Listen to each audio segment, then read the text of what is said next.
ನಮಸ್ಕಾರ ವೀಕ್ಷಕರೇ, ಫ್ರೀಡಂ ನ್ಯೂಸ್ಗೆ ಸ್ವಾಗತ. ನಾನು ನಿಮ್ಮ ಸ್ವಾತಿ. ಹುಬ್ಬಳ್ಳಿ ಎಚ್ಚರ ಪೋಷಕರಿ ಎಚ್ಚರ, ನಿಮ್ಮ ಮಕ್ಕಳ ಕೈಯಲ್ಲಿ ಮೊಬೈಲ್ ಕೊಡುವ ಮುನ್ನ ಎಚ್ಚರ. ಈಗ ಮೊಬೈಲ್ ಕೊಟ್ಟರೆ ಮುಂದೆ ಕಾದಿದೆ ನಿಮ್ಮ ಮಕ್ಕಳಿಗೆ ಮಹಾ ಆಪತ್ತು. ಮಕ್ಕಳಲ್ಲಿ ಹೆಚ್ಚಾಗುತ್ತಿರುವ ಹೃದಯಾಘಾತ ಪ್ರಮಾಣ. ಈ ಬಗ್ಗೆ ದೇಶದಲ್ಲಿಯೇ ಮೊದಲ ಬಾರಿಗೆ ಕಿಮ್ಸ್ ಸಂಶೋಧನಾ ತಂಡದಿಂದ ಅಧ್ಯಯನ. ಹುಬ್ಬಳ್ಳಿಯ ಕಿಮ್ಸ್ನ ಬಹುಶಿಸ್ತೀಯ ಸಂಶೋಧನಾ ಘಟಕ ನಡೆಸಿದ ಸಂಶೋಧನೆಯಲ್ಲಿ ಬೆಚ್ಚಿ ಬೀಳಿಸುವ ಅನೇಕ ಅಂಶಗಳು ಪತ್ತೆ. ಮಕ್ಕಳಲ್ಲಿ ಹೃದಯಾಘಾತ ಹೆಚ್ಚಾಗಲು ಅವರು ಬಳಸುತ್ತಿರುವ ಮೊಬೈಲ್ ಅಷ್ಟೇ ಅಲ್ಲದೆ ಜೀವನ ಶೈಲಿ, ಆಹಾರ ಅಭ್ಯಾಸಗಳೇ ಪ್ರಮುಖ ಕಾರಣ. ಈ ಮೊದಲು 40ರ ನಂತರದಲ್ಲಿ ಹೆಚ್ಚಾಗಿ ಕಾಣುತ್ತಿದ್ದ ಹೃದಯಾಘಾತ ಇದೀಗ ಮಕ್ಕಳಲ್ಲೂ ಕೂಡ ಉಂಟಾಗುತ್ತಿರುವುದು ಪಾಲಕರ ಆತಂಕಕ್ಕೆ ಕಾರಣ. 30 ವಿದ್ಯಾರ್ಥಿಗಳ ತಪಾಸಣೆ, ಈ ಪೈಕಿ 26 ಮಕ್ಕಳಲ್ಲಿ ಮುಂದೆ ಹೃದಯಾಘಾತ ಆಗುವ ಸಾಧ್ಯತೆ.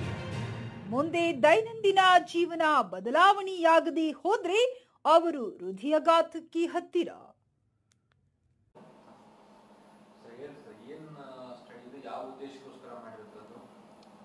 ಈಗ ನಾವು ದಿವಸ ನೋಡ್ತಿರ್ತೀವಿ, ಇವೆಲ್ಲ ಪತ್ರಿಕೆಗಳಲ್ಲಿ ಎಲ್ಲ ನಾರ್ಮಲ್ ಅನ್ನಿಸ್ತಿರ್ತಾರೆ ಭಾಳ ಹುಡುಗರು. ಆದರೆ ಒಮ್ಮೊಮ್ಮೆಲೆ ಅವ್ರಿಗೇನೋ ಹೃದಯ ತೊಂದರೆ ಆಗ್ತದೆ, ಹೃದಯಾಘಾತ ಆಗ್ತದೆ, ಆಮೇಲೆ ಅಥವಾ ಒಮ್ಮೆಲೆ ತೀರ್ಕೊಂಡ್ಬಿಡ್ತಾರೆ. ಇದೆಲ್ಲ ಕೇಳ್ತಿರ್ತೀವಿ. ಅದಕ್ಕೆ ಯಾಕೆ ಆಗ್ತಿರ್ಬೋದು ಅಂಥೇಳಿ ನಾವು ಅದ್ರ ಉತ್ತರ ಹುಡುಕ್ಲಿಕ್ಕೆ ಈ ಅಧ್ಯಯನ ಮಾಡಿದ್ವಿ. ಇದು ನಾವು ಏನು ಮಲ್ಟಿಡಿಸಿಪ್ಲಿನರಿ ರಿಸರ್ಚ್ ಯೂನಿಟ್ ಏನದ ಅಂದರೆ, ಇದು ICMR ಅಥವಾ Indian council of medical research ಅಥವಾ ಭಾರತೀಯ ಆಯುರ್ವಿಜ್ಞಾನ ಸಂಸ್ಥೆ, ಇದು ಈ ರೀತಿ ಉತ್ತರಗಳನ್ನು ಕಂಡುಹಿಡಿಲಿಕ್ಕೆ ಮಾಡಿದ್ದು. ಅಂದರೆ ಅವರು ನಮ್ಗೆ ಸ್ವಾತಂತ್ರ್ಯ ಕೊಟ್ಟಿರ್ತಾರೆ, ನೀವು ನಿಮ್ಮ ಸೈಡ್ ಒಳಗೆ ಏನು ಪ್ರಾಬ್ಲಮ್ ಇರ್ತವೆ ಅದನ್ನು ನಾವು ಅಧ್ಯಯನ ಮಾಡ್ಕೋಬೋದು. ನಮ್ಗೆ ಒಂದು ಕಂಡು ಬಂದಿದ್ದಂದ್ರೆ ಈ ರೀತಿ ಪ್ರಾಬ್ಲಮ್ ಎಲ್ಲ ಇಲ್ಲಿ ಭಾಳ ಜನ ಹುಡುಗರು ಕಂಡು ಬರ್ಲಿಕ್ಕತ್ತದ ಅಂದರೆ ಅದ್ರ ಬಗ್ಗೆ ಅಧ್ಯಯನ ಆಗಿಲ್ಲ. ಯಾಕೆ ಆಗ್ಲಿಕ್ಕತ್ತದ ಅಂತ ಎಲ್ಲೂ ನಾವು ಓದಿಲ್ಲ. ಅದ್ರ ಉತ್ತರ ಕಂಡು ಹಿಡಲಿಕ್ಕೆ ಈ ಅಧ್ಯಯನ ಮಾಡಿದ್ವಿ. ನಾವು ಈಗ ಮೊದಲು ಇದು ಪೈಲಟ್ ಸ್ಟಡಿ ಅಂತ ಹೇಳ್ತೀವಿ. ಪೈಲಟ್ ಸ್ಟಡಿ ಅಂದರೆ ಒಂದು ಸಣ್ಣ ಅಧ್ಯಯನ, 30 ಮಂದಿ ವಿದ್ಯಾರ್ಥಿಗಳು ಮಾಡಿದ್ವಿ. ಅಂದರೆ ಯಾವ ರೀತಿ ವಿದ್ಯಾರ್ಥಿಗಳನ್ನ ಸೆಲೆಕ್ಟ್ ಮಾಡಿದ್ವಿ ಅಂದರೆ, ಇಲ್ಲೇ ಧಾರವಾಡ ತಾಲೂಕು ಒಳಗೆ ಒಂದು 6 ಸ್ಕೂಲ್, ಪ್ರೈವೇಟ್ ಸ್ಕೂಲ್ಗೂ ಹೋದ್ವಿ, ಗೌರ್ಮೆಂಟ್ ಸ್ಕೂಲ್ಗೂ ಹೋದ್ವಿ. ಗೌರ್ಮೆಂಟ್ ಸ್ಕೂಲಲ್ಲಿ ಹೋಗಿ 30 ಮಂದಿನ ಸೆಲೆಕ್ಟ್ ಮಾಡಿದ್ವಿ. ಆ 30 ಮಂದಿ ಅವ್ರದ್ದು ವೇಟ್ ನಾರ್ಮಲ್ಗಿಂತ ಸ್ವಲ್ಪ ಜಾಸ್ತಿ ಇದ್ದವ್ರನ್ನ ಸೆಲೆಕ್ಟ್ ಮಾಡಿದ್ವಿ. ಯಾಕಂದ್ರೆ ಫಸ್ಟ್ ಸ್ಟೆಪ್ ನಮ್ಗೆ ಅಂದ್ರೆ ಎಲ್ಲರಿಗೂ ನಮ್ಗೆ ಗುರ್ತಿರುವಂಥದ್ದು ಬೊಜ್ಜುತನ ಅಂದರೆ ಹಾರ್ಟದ ರಿಸ್ಕ್ ಜಾಸ್ತಿ ಅದ. ಆದರೆ ಈಗ ಹೈಸ್ಕೂಲ್ ವಿದ್ಯಾರ್ಥಿಗಳು ಅವ್ರೊಳಗೂ ರಿಸ್ಕ್ ಜಾಸ್ತಿ ಅದೇನು ಅಂತೇಳಿ ಅದಕ್ಕೂ ಉತ್ತರ ಎಲ್ಲೂ ಇಲ್ಲ. ಅದನ್ನು ಕಂಡುಹಿಡಲಿಕ್ಕೆ ನಾವು ಸ್ಕೂಲ್ಗಳಿಗೆ ಹೋದ್ವಿ, ಹೈಸ್ಕೂಲ್ಗಳಿಗೆ. 13ರಿಂದ 15 ವರ್ಷದ ತನಕ ವಿದ್ಯಾರ್ಥಿಗಳನ್ನ ಈ ಅಧ್ಯಯನದೊಳಗೆ ತಗೊಂಡ್ವಿ. 36 ಸ್ಕೂಲ್ಗಳಿಂದ 30 ವಿದ್ಯಾರ್ಥಿಗಳನ್ನ ಅಧ್ಯಯನ ಮಾಡಿದ್ದೀವಿ. ಇದ್ರೊಳಗೆ ನಾವು ಏನೇನು ಮಾಡಿದ್ವಿ ಅಂದರೆ, ಅವ್ರದ್ದು ಏನೇನು ತಿಂತಾರೆ ಅಂದರೆ ಅವ್ರದ್ದು ಆಹಾರದ ಬಗ್ಗೆ ಅಧ್ಯಯನ ಮಾಡಿದ್ವಿ. ಅವ್ರ ಮೊಬೈಲ್ ಏನು ನೋಡ್ತಾರೆ, ಎಷ್ಟು ಟೈಮ್ ನೋಡ್ತಾರೆ ಅದ್ರ ಬಗ್ಗೆ ಅಧ್ಯಯನ ಮಾಡಿದ್ವಿ. ಆಮೇಲೆ ಅವ್ರದ್ದು ಶಾರೀರಿಕ ಪರೀಕ್ಷೆ ಮಾಡಿದ್ವಿ. ಶಾರೀರಿಕ ಪರೀಕ್ಷೆ ಮಾಡಿ ಅದರೊಳಗೆ ಪಲ್ಸ್, BP ಅದೇನಾದರೂ ಹೆಚ್ಚು ಕಡಿಮೆ ಅದೇನಂತೇಳಿ, ಅಥವಾ ಬಾಡಿ ಮಾಸ್ ಇಂಡೆಕ್ಸ್, ವೆಯ್ಟ್ ಎಲ್ಲ ಚೆಕ್ ಮಾಡಿ ಅದು ಹೆಚ್ಚು ಕಡಿಮೆ ಅದು ಎಷ್ಟದ ಅಂತೇಳಿ ಅದನ್ನು ನೋಡಿದ್ವಿ. ಆಮೇಲೆ ರಕ್ತ ತಗೊಂಡು ಕೆಲವೊಂದು ವಿಶೇಷ ಪರೀಕ್ಷೆಗಳು ಅಂದರೆ ಅವು ಹೃದಯದ ಸಂಬಂಧಿಸಿದ ಕಾಯಿಲೆದ ರಿಸ್ಕ್ ಎಷ್ಟದ ಅಂತೇಳಿ ನಮ್ಗೆ ತಿಳಿಸ್ತಾವೆ. ಅವು ಪರ್ಟಿಕ್ಯುಲರ್ ಟೆಸ್ಟ್ ಅಂದರೆ ಲಿಪಿಡ್ ಪ್ರೊಫೈಲ್ ಅಂತೇಳಿ ಹೇಳ್ತೀವಿ, ಅದೆಲ್ಲ ಗುರ್ತಿರುವಂಥದ್ದು. ಅದಲ್ಲದೆ ಸ್ವಲ್ಪ ಎಕ್ಸ್ಟ್ರಾ ಟೆಸ್ಟ್ ಮಾಡಿದ್ವಿ. ಅದಂದರೆ ಲೈಪೋಪ್ರೋಟೀನ್ ಎ, ಈಗ ಲೈಪೋಪ್ರೋಟೀನ್ ಎ, ಆಮೇಲೆ homocysteine, high sensitivity C reactive protein ಅಂತೇಳಿ ಇವೆಲ್ಲ ಟೆಸ್ಟ್ ಹೃದಯದ ಸಂಬಂಧಿಸಿದ ಕಾಯಿಲೆ ಬರೋ ರಿಸ್ಕ್ ಜಾಸ್ತಿ ಅದ ಅಂತೇಳಿ ಇಂಡಿಕೇಟ್ ಮಾಡ್ತಾವೆ. ಈ ರೀತಿ ಟೆಸ್ಟ್ ಎಲ್ಲೂ ಆಗಿದ್ದಿಲ್ಲ. ಅದಕ್ಕೆ ಅದನ್ನು ಹೃದಯ ಸಂಬಂಧಿತ ರಿಸ್ಕ್ ಹುಡುಗರಿಗೆ ಜಾಸ್ತಿ ಅದೇನು ಅಂತೇಳಿ ನಾವು ಪರೀಕ್ಷೆ ಮಾಡಿದ್ವಿ. ಇದ್ರೊಳಗೆ ನಾವು ಕಂಡುಕೊಂಡಿದ್ವಿ, ಆ್ಯಕ್ಚುಲಿ ನಾವು ಏನು ರಿಸಲ್ಟ್ ಬಂದದಲ್ಲ ಇದನ್ನು ನಾವು ಇಷ್ಟು ಎಕ್ಸ್ಪೆಕ್ಟೇ ಮಾಡಿದ್ದಲ್ಲ ಈ ರೀತಿ ಅಬ್ನಾರ್ಮಲಿಟಿ ಬರ್ತದೆ ಅಂತ ಹೇಳಿ. ಆ 30 ಮಂದಿ ಒಳಗೆ ಎಲ್ಲ ಈಗ ಇದನ್ನ ಅಬ್ನಾರ್ಮಲಿಟಿ ನೋಡಿದ್ರೆ 30ರೊಳಗೆ 26 ಮಂದಿ ಒಳಗೆ ಟೆಸ್ಟ್ಸ್ ಎಲ್ಲ ಅಬ್ನಾರ್ಮಲ್ ಬಂದ್ಬಿಟ್ಟವೆ. ಅದ್ರೊಳಗೆ ಒಬ್ಬಂಗೆ ಡಯಾಬಿಟಿಸ್ ಇದೆ, ಒಬ್ಬ ವಿದ್ಯಾರ್ಥಿಗೆ. ಆಮೇಲೆ 4 ಮಂದಿ BP ಜಾಸ್ತಿ ಇದೆ. ಆಮೇಲೆ ಅವ್ರಿಗೆ ಅದರೊಳಗೆ ಟೋಟಲ್ ಕೊಲೆಸ್ಟ್ರಾಲ್ ಅಂತ ಹೇಳ್ತೀವಿ, ಅದು 5 ಜನ ವಿದ್ಯಾರ್ಥಿಗಳಲ್ಲಿ ಜಾಸ್ತಿ ಆಗಿದ್ದಿತ್ತು. ಆಮೇಲೆ ಟ್ರೈಗ್ಲಿಸರೈಡ್ ಅದು ಒಂದು ಲಿಪಿಡ್ ಪ್ರೊಫೈಲ್ದ ಭಾಗ, ಅದು 11 ಮಂದಿ ಒಳಗೆ ಜಾಸ್ತಿ ಇತ್ತದು. 11 ಮಂದಿ ಒಳಗೆ ಒಬ್ಬ ವಿದ್ಯಾರ್ಥಿಯಲ್ಲಂತೂ ಅದು 499 ಇತ್ತು, ಬಹಳ ಜಾಸ್ತಿ ಆಯ್ತದು. ಆಮೇಲೆ LDL ಕೊಲೆಸ್ಟ್ರಾಲ್ ಅಂತ ಹೇಳ್ತೀವಿ, ಅದು 5 ವಿದ್ಯಾರ್ಥಿಗಳಲ್ಲಿ ಜಾಸ್ತಿ ಇತ್ತು. ಆಮೇಲೆ ಹೋಮೋಸಿಸ್ಟಿನ್ ಅಂದರೆ ಒಂದು ರಕ್ತದೊಳಗೆ ಇರೋದು ಅಂಶ, ಇದು ಒಂದು ಮಾರ್ಕರ್. ಇದು ಆರ್ಟ್ರಿ ಅಂದರೆ ಅಪಧಮನಿ, ಆಮೇಲೆ ವೇನ್ ಅಭಿಧಮನಿ ಎರಡರಲ್ಲೂ ಕ್ಲಾಟ್ ಆಗೋ ರಿಸ್ಕ್, ಅಂದರೆ ರಕ್ತ ಹೆಪ್ಪಗಟ್ಟು ರಿಸ್ಕ್ ತಿಳಿಸ್ತದೆ. ಇದು 26 ಜನ ಸ್ಟೂಡೆಂಟ್ ಇದು ಜಾಸ್ತಿ ಇತ್ತು. ಆಮೇಲೆ ಲೈಪೋಪ್ರೋಟೀನ್ A ಅಂತೇಳಿ ಅದು ಒಂದು ವಿಶೇಷ ಥರದ ಕೊಬ್ಬಿನ ಅಂಶ, ಅದು ಜಾಸ್ತಿ ಇದ್ರೆ ಹೃದಯದ ಕಾಯಿಲೆ ಬರೋ ಚಾನ್ಸ್ ಜಾಸ್ತಿ ಇರ್ತದೆ. ಅದು 4 ಸ್ಟೂಡೆಂಟ್ಸ್ ಒಳಗೆ ಹೆಚ್ಚಿತ್ತು. ಆಮೇಲೆ high sensitive C reactive protein ಅಂತೇಳಿ ಒಂದು ಸ್ಪೆಷಲ್ ಟೆಸ್ಟ್ ಇರ್ತದೆ, ಅದು 18 ಸ್ಟೂಡೆಂಟ್ಸ್ ಒಳಗೆ ಜಾಸ್ತಿ ಇತ್ತು. ಹಿಂಗೆ ನೋಡಿದ್ರೆ ಎಲ್ಲ ಒಂದೊಂದೇ ನಾವು ಮಾಡಿದ್ರೆ 85% ಸ್ಟೂಡೆಂಟ್ಸ್ಗಳ ವಿದ್ಯಾರ್ಥಿಗಳೊಳಗೆ ಇದು ಬ್ಲಡ್ ಟೆಸ್ಟ್ ಎಲ್ಲ ಅಬ್ನಾರ್ಮಲ್ ಬಂದು. ಈಗ ಇದ್ರೊಳಗೆ ನಾವು ಅದನ್ನು ಟೆಸ್ಟ್ ಅವ್ರಿಗೆ ಕೇಳಿದ್ವಿ ಯಾಕೆ ಇರ್ಬೋದು ಅಂತ ಹೇಳಿ. ಆಮೇಲೆ ಅದ್ರೊಳಗೆ ಒಂದು ಬೊಜ್ಜುತನ ಅವ್ರಿಗೆ ಇದು ಎಲ್ಲರೂ ಜಾಸ್ತಿ ಇತ್ತು. ಆಮೇಲೆ ಬೊಜ್ಜುತನಕ್ಕೆ ಕಾರಣ ಅಂದರೆ ಅವ್ರದ್ದು ಫಿಸಿಕಲ್ ಆಕ್ಟಿವಿಟಿ, ಅಂದರೆ ಏನು ಶಾರೀರಿಕ ಚಟುವಟಿಕೆ ಅಂತ ಹೇಳಿ ಹೇಳ್ತೀವಿ. ಶಾರೀರಿಕ ಚಟುವಟಿಕೆ ಎಲ್ಲ ಜನರೊಳಗೂ ಬಹಳ ಕಡಿಮೆ ಇತ್ತು. ಯಾರು ಆಟನೇ ಆಡೋದಿಲ್ಲ. ಅವ್ರು ನಾವು ಶಾಲೆಯಲ್ಲಿ ಹೋಗಿ ಅವ್ರ ಇದ್ರೊಳಗೆ ನೋಡಿದ್ವಿ, ಅವರು ಬರೀ ಮನೆಯಿಂದ ಶಾಲೆಗೆ ಬರೋದು, ಶಾಲೆಯಿಂದ ಮನೆಗೆ ಹೋಗೋದು ಅಷ್ಟೇ.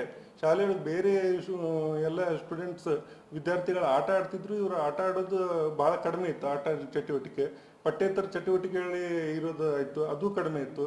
ಆಮೇಲೆ ಮೊಬೈಲ್ ಎಷ್ಟೊತ್ತು ನೋಡ್ತೀರಿ ಅಂತ ಅದು ಕೇಳಿದ್ವಿ. ಆಮೇಲೆ ಬಹಳ ಜನರಲ್ಲಿ ಮೊಬೈಲ್ ನೋಡೋದು ಇದು ಎಷ್ಟೊತ್ತು ನೋಡಿರಿ ಅಂದ್ರೆ 1 ತಾಸಿಂದ 4 ತಾಸು ತನಕ ದಿವಸ ನೋಡ್ತಿದ್ರು ಸ್ಟೂಡೆಂಟ್ಸ್. ಇವೆಲ್ಲನೂ ಏನು ಫ್ಯಾಕ್ಟರ್ಸ್ ಅವಲ್ಲ, ಇವೆಲ್ಲ ಡೆಫಿನೆಟ್ಲಿ ಇದರಿಂದ ಅವ್ರಿಗೆ ಹೃದಯದ ಸಂಬಂಧಿಸಿದ ರಿಸ್ಕ್ ಬಹಳ ಜಾಸ್ತಿಯಾಗಿ ಕಂಡು ಬಂದಿದೆ. ಅದೇ ರೆಕಮೆಂಡೇಶನ್ ಈಗ ನಮ್ಗೆಲ್ಲ ರಿಪೋರ್ಟ್ಸ್ ಬಂದದ. ಇದರೊಳಗೆ ನಾವು ಜೆನೆಟಿಕ್ ಟೆಸ್ಟು ಮಾಡಿದ್ವಿ, ಒಂದು 2 ವಿದ್ಯಾರ್ಥಿಗಳಿಗೆ ಈವನ್ ಜೆನೆಟಿಕ್ ಒಳಗೂ ಪ್ರಾಬ್ಲಮ್ ಕಂಡು ಬಂದದೆ. ಹಿಂಗಾಗಿ ನೆಕ್ಸ್ಟ್ ಸ್ಟೆಪ್ ಅಂದರೆ ನಾವು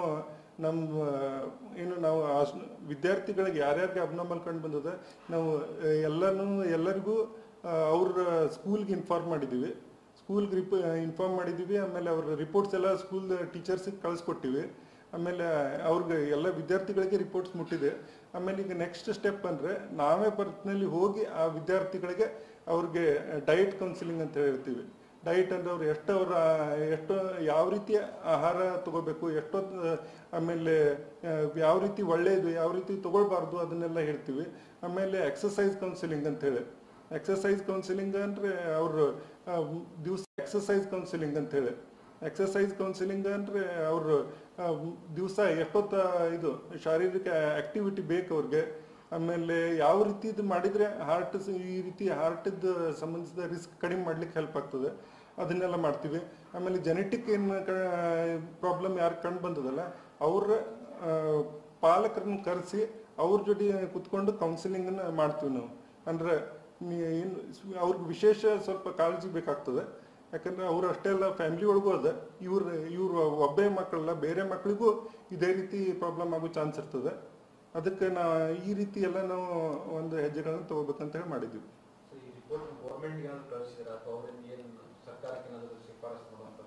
ಹೌದು, ಇದನ್ನ ನಾವು ಸ್ಟೇಟ್ ಗೌರ್ಮೆಂಟ್ ಮತ್ತು ಸೆಂಟ್ರಲ್ ಗೌರ್ಮೆಂಟ್ ಎರಡಕ್ಕೂ ನಾವು ಈ ರಿಪೋರ್ಟ್ಗಳನ್ನ ಕಳಿಸಿದ್ದೀವಿ. ಮೊದಲು ಇದು multi disciplinary research unit ICMR ಅದ್ರ ಕೆಳಗಡೆ ಬರೋದ್ರಿಂದ ಇದನ್ನ ರಿಪೋರ್ಟ್ ತಯಾರು ಮಾಡಿ ನಾವು Indian council of medical research director general ಏನಿರ್ತಾರೆ, ಇದಂದ್ರೆ ನಮ್ಮ ದೇಶಕ್ಕೆ ಹೆಡ್ ಅವ್ರಿಗೆ ಕಳಿಸಿದ್ದೀವಿ. ಆಮೇಲೆ ಆಮೇಲೆ ನಾವು ನಮ್ಮ ಎಜುಕೇಷನ್ ಮಿನಿಸ್ಟರ್, ನಮ್ಮ ಸ್ಟೇಟ್ ಗೌರ್ಮೆಂಟದ ಎಜುಕೇಷನ್ ಮಿನಿಸ್ಟರ್, ಆಮೇಲೆ ಸೆಂಟ್ರಲ್ ಗೌರ್ಮೆಂಟದ ಎಜುಕೇಷನ್ ಮಿನಿಸ್ಟರ್ ಅವ್ರಿಗೆಲ್ಲ ಕಳಿಸಿದ್ದೀವಿ. ಆಮೇಲೆ ನಾವು ಏನು ಇದರಿಂದ ರೆಕಮೆಂಡ್ ಮಾಡಿದ್ದೀವಿ ಅಂದರೆ ಎಲ್ಲರಿಗೂ ಇದು ಇಲ್ಲಿ ನಮ್ಮದು ನೋಡಿದರೆ ಟೈರ್ 2 ಸಿಟಿ. ಈಗ ನೋಡಿದರೆ ಹಾರ್ಟದ ರಿಸ್ಕ್ ಸ್ವಲ್ಪ ಕಡಿಮೆ ಇರಬೇಕು ಮಕ್ಕಳಲ್ಲಿ. ಆಮೇಲೆ ಇದೇ ರೀತಿ ಸ್ಕ್ರೀನಿಂಗ್ ನಮ್ಮ ದೇಶದ ಎಲ್ಲ ಕಡೆ ಮಾಡ್ರಿ ಅಂಥೇಳಿ ನಾವು ಇದು ರೆಕಮೆಂಡೇಶನ್ ಮಾಡೀವಿ. ಆಮೇಲೆ ಎಲ್ಲರಿಗೂ ಸ್ಟೇಟ್ ಮೇಲೆ ನ್ಯಾಷನಲ್ ಲೆವೆಲಲ್ಲಿ ಮಾಡಬೇಕು ಅಂತ. ಆಮೇಲೆ ನಮ್ಮ ಕಡೆಯಿಂದಲೇ ಇದೇ ರೀತಿ ಮಲ್ಟಿ ಡಿಸಿಪ್ಲಿನರಿ ರಿಸರ್ಚ್ ಯೂನಿಟ್ 118 ಕಡೆ ಇದೆ ಭಾರತದಲ್ಲಿ. ಆಮೇಲೆ ಅದು ಮೀಟಿಂಗ್ ಇತ್ತಲ್ಲಿ, ಮೀಟಿಂಗಲ್ಲಿ ಎಲ್ಲರೂ ಬಂದಿದ್ರು. ಎಲ್ಲರೂ ಅವ್ರಿಗೆ ನಾವು ಬಹಳಷ್ಟು ಕಡೆಯಿಂದ ಎಲ್ಲ ಭಾರತ, ಉತ್ತರ, ದಕ್ಷಿಣ, ಮಧ್ಯ ಭಾರತ, ಪೂರ್ವ, ದಕ್ಷಿಣ ಎಲ್ಲ ಕಡೆಯಿಂದ ಡಾಕ್ಟರ್ಸ್ ಭೇಟಿಯಾಗಿದ್ರು. ಎಲ್ಲರೂ ಈ ಅಧ್ಯಯನ ಮಾಡ್ಲಿಕ್ಕೆ, ಇದೇ ರೀತಿ ಅಧ್ಯಯನ ಮಾಡಲಿಕ್ಕೆ ಇಂಟ್ರೆಸ್ಟ್ ತೋರಿಸಿದ್ದಾರೆ. ಅದು ಅವ್ರನ್ನ ಎಲ್ಲ ಇದನ್ನ ಇನ್ವಾಲ್ವ್ ಮಾಡಿಕೊಂಡು ನೆಕ್ಸ್ಟ್ ಇಂದು ದೊಡ್ಡ ಸ್ಟಡಿ ಮಾಡ್ಬೇಕಂತೇಳಿ ವಿಚಾರ ಅದು. ಮಕ್ಕಳಲ್ಲಿ ಹೃದಯ ಸಂಬಂಧಿ ಕಾಯಿಲೆ ಹೆಚ್ಚಾಗ್ತವೆ, ಆತಂಕಕಾರಿ ಅಂತ ಅನ್ಸುತ್ತೆ.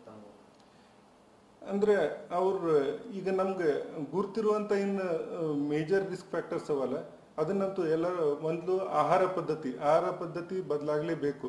ನಮ್ದೇನು ನಮ್ಮ ಸಾಂಪ್ರದಾಯಿಕ ಆಹಾರ ಪದ್ಧತಿ ಇದೆ ಅದು ಬಹಳ ಒಳ್ಳೆಯದಿತ್ತು. ಆದರೆ ಇತ್ತೀಚೆಗೆ ಎಲ್ಲ ಅದು ಬದಲಾಗಿ ಕೋಲ್ಡ್ ಡ್ರಿಂಕ್ಸ್ ಆಯಿತು, ಫಾಸ್ಟ್ ಫುಡ್ಸ್ ಆಯಿತು, ಅದ್ರದ್ದೆಲ್ಲ ಇದು ಜಾಸ್ತಿ ಬೇಕ್ರಿ ಐಟಮ್ಸ್ ಆಯಿತು, ಅದೆಲ್ಲ ತಿನ್ನೋದು ಜಾಸ್ತಿ ಆಗ್ತಿರೋದ್ರಿಂದ ಈ ರೀತಿ ಎಲ್ಲ ತೊಂದರೆಗಳು ಬರ್ತಾ ಇದ್ದಾವೆ. ಅದನ್ನು ಚೇಂಜ್ ಆಗಲೇಬೇಕು. ಆಮೇಲೆ ಅವ್ರು ಅದೇ ರೀತಿ ದೈಹಿಕ ಚಟುವಟಿಕೆ ಅವ್ರದ್ದು ಏನು ಮಾಡ್ತಾರಲ್ಲ, ಅದು ದೈಹಿಕ ಚಟುವಟಿಕೆ ಮಾಡೋದು ಸಮಯ ಬಹಳ ಕಡಿಮೆ ಆಗ್ತಾ ಇದೆ. ಅದನ್ನ ಕಂಪಲ್ಸರಿಲಿ ಅವ್ರು ಮಾಡಲೇಬೇಕು. ಅವ್ರಿಗೆ ಇಂಟ್ರೆಸ್ಟ್ ಇದ್ದಿದ್ರು ಅದು ಒಂದು ಸರ್ಕಾರದ ವತಿಯಿಂದಲೇ ಕಂಪಲ್ಸರಿ ಎಲ್ಲರೂ ಮಾಡಲೇಬೇಕು ಅನ್ನೋಂಥ ಒಂದು ಇದು ಕಾನೂನು ಬರಬೇಕು ಅಥವಾ ಗೈಡ್ಲೈನ್ ಬರಬೇಕು ಅಂತೇಳಿ ನಮ್ಮದು ಉದ್ದೇಶ. Altaj party hall, Keshapur circle, Hubli अब आपके लिए फराहम करता है एक मियारी पार्टी हॉल की सहूलत। अल्ताज होटल में मुख्तलिफ मगर लजीज खानों के अलावा अब आप अल्ताज पार्टी हॉल का भी फायदा उठा सकते हैं। आपके प्रोग्रामों को खुसूसी और यादगार बनाने के लिए सबसे बेहतरीन इंतखाब सिर्फ और सिर्फ अल्ताज पार्टी हॉल। शादी ब्याह, birthday, school college get together, business seminars, conferences और बिजनेस मीटिंग्स के अलावा और बहुत कुछ कर सकते हैं इस पार्टी हॉल में। आज ही आइए अल्ताज पार्टी हॉल। मजीद तफसीलात के लिए राबिता करें एजाज अहमद व्यापारी से 9986143175।